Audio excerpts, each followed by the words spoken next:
Abasessaloniika ekyokubiri essuula emu olunyiriri olusooka okutuuka ku lusembayo. Pawulo ne Sirwano ne Timoseewo eri ekkanisa y'Abasessaloniika mu Katonda Kitaffe ne Mukama waffe Yesu Kristo.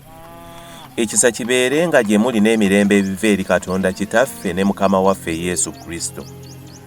Kitugwanidde okwebazanga Katonda ennaku zonna ku lwammwe abooluganda nga bwe kisaana, kubanga okukkiriza kwammwe kukula nnyo n'okwagala kwa buli muntu kw'alina eri munne kweyongera.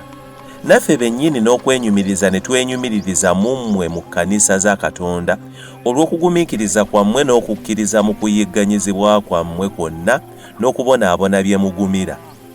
Ebyo ke kabonero k'omusango gwa Katonda ogw'ensonga, mulyoke musaanyizibwe obwakabaka bwa Katonda n'okubonaabona bwe mubonaabonera.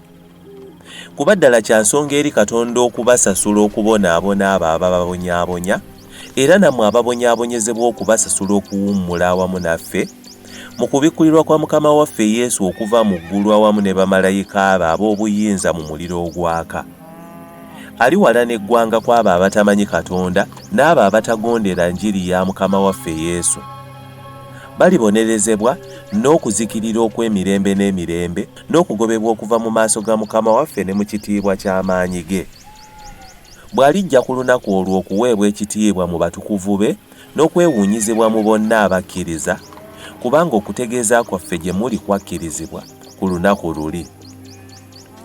Kyetuva tubasabira ennaku zonna, Katonda waffe abasaanyize okuyitibwa kwammwe era atuukirize buli kye mwagala eky'obulungi na buli mulimu gwe mukola olw'okukkiriza mu maanyi ge. Bwe lityo erinnya lya Mukama waffe Yesu liryoke liweebwe ekitiibwa mu mmwe, era nga mmwe mu ye n'ekisa kya Katonda waffe ne Mukama waffe Yesu Kristo bwe kiri.